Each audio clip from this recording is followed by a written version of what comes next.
యుద్ధం ఆషామాషీ వ్యవహారం కాదు. తప్పనిసరి పరిస్థితుల్లో మాత్రమే ఏ దేశాలైనా యుద్ధానికి వెళతాయి. ఎందుకంటే కాస్త ఎక్కువ తక్కువ అనే తేడా తప్ప నష్టం ఇరువైపులా ఉంటుంది. కవ్వింపు చర్యలు, భావోద్వేగాలు యుద్ధ వాతావరణాన్ని సృష్టిస్తాయి. స్వాతంత్ర్యం ప్రకటించబోయే ముందు రోజే భారతదేశం నుంచి పాకిస్తాన్ విడిపోవడం మెజారిటీ భారతీయులకు ఇష్టం లేదు. అయినా సరే ఒప్పుకోవలసి వచ్చింది. అయితే కశ్మీర్ వ్యవహారం అప్పటి నుండి ఇప్పటిదాకా రావణ కాష్టంలా రగులుతూనే ఉంది. తీవ్రవాదులని పెంచి పోషిస్తూ ఎప్పటికప్పుడు రెచ్చగొట్టి కయ్యానికి కాలు దువ్వుతున్న దాయాది దేశం పాకిస్తాన్ మీద ఇప్పటి వరకు 4 సార్లు భారతదేశం యుద్ధాలు చేసింది.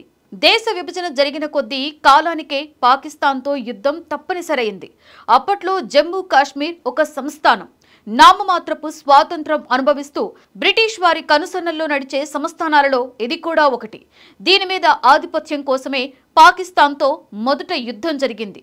హిందువైన కాశ్మీర్ రాజు తన రాజ్యాన్ని భారత్కు ఇచ్చినా అక్కడ ఎక్కువ మంది ముస్లింలు ఉన్న కారణంగా తనకే దక్కాలని పాకిస్తాన్ పట్టుబట్టింది. దీంతో స్వాతంత్ర్యం వచ్చిన కొద్ది నెలలకే 2 దేశాలు కాశ్మీర్ మీద ఆధిపత్యం కోసం యుద్ధానికి దిగాయి. దీంతో ఐక్యరాజ్య సమితి జోక్యం చేసుకొని ఆధీన రేఖను నిర్ణయించి చెరికొంత భాగాన్ని పంచింది. ఆ విధంగా కొంత భాగం పాక్ ఆక్రమిత కాశ్మీర్గా ఉండిపోయింది. ఈ యుద్ధంలో 2 దేశాలకు చెందిన 30,000 మందికి పైగా చనిపోయినట్లు చెబుతారు. 2 దేశాల మీద ఆర్థిక భారం కూడా పడింది. మళ్లీ 1965లో భారత్ పాకిస్తాన్ సరిహద్దుల్లో చిన్న చిన్న ఘర్షణలే యుద్ధానికి దారితీశాయి. 2 దేశాల మధ్య 1947 నాటి యుద్ధం తరువాత ఇది రెండవది. అందుకే దీన్ని రెండో కాశ్మీర్ యుద్ధం అంటారు. ఆపరేషన్ జిబ్రాల్టర్ పేరుతో పాకిస్తాన్ పెద్ద సంఖ్యలో తీవ్రవాదులను భారత్లోకి చొరబడేటట్లుగా చేయడమే ఈ యుద్ధానికి అసలు కారణం. 1965 ఆగస్టులో దాదాపు 30,000 మంది తీవ్రవాదులను పసిగట్టిన కశ్మీరీలు అందించిన సమాచారంతో భారత్ పెద్ద ఎత్తున ఎదురుదాడులు చేసింది. అమెరికా సాయంతో పాకిస్తాన్, రష్యా సాయంతో భారత్ తలపడ్డాయి.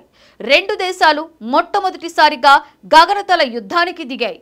ఈ యుద్ధంలో భారత్ 3,000 మంది సైనికులను, పాకిస్తాన్ 4,000 మందిని కోల్పోయాయి.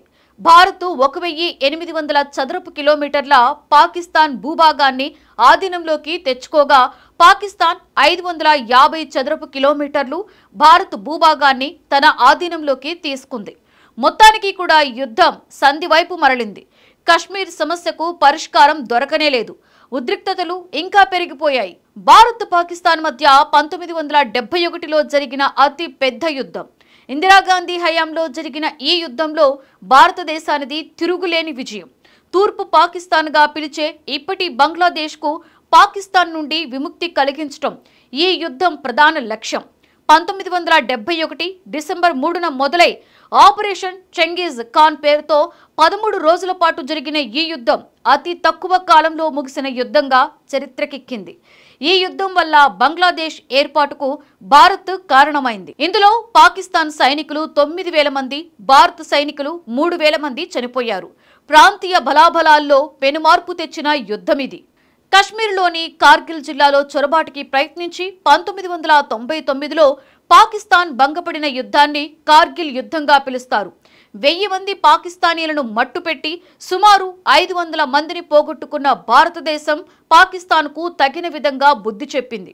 అయితే ఇంటెలిజెన్స్ వైఫల్యాల్లాంటి లోపాలని గుర్తించడంతో పాటుగా మిలిటరీ సర్వసన్నద్ధంగా ఉండవలసిన అవసరాన్ని భారత్ నేర్చుకుంది. భారత మిలిటరీ సామర్థ్యాన్ని ప్రపంచానికి చాటి చెప్పడం ద్వారా దేశ గౌరవం పెరిగింది.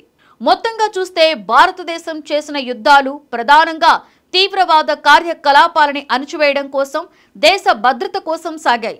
దేశ సార్వభౌమాధికారాన్ని కాపాడుకోవడానికి మిలిటరీ బలం చాటుతూ దౌత్య చర్యలకి కూడా తగిన ప్రాధాన్యతనిస్తూ వచ్చింది. అయితే సామాన్యుల ప్రాణాలు బలి తీసుకునే తీవ్రవాద చర్యలను మాత్రం క్షమించే ప్రసక్తే లేదని చాటి చెబుతూ యుద్ధానికి సిద్ధమనే సంకేతాలిస్తోంది.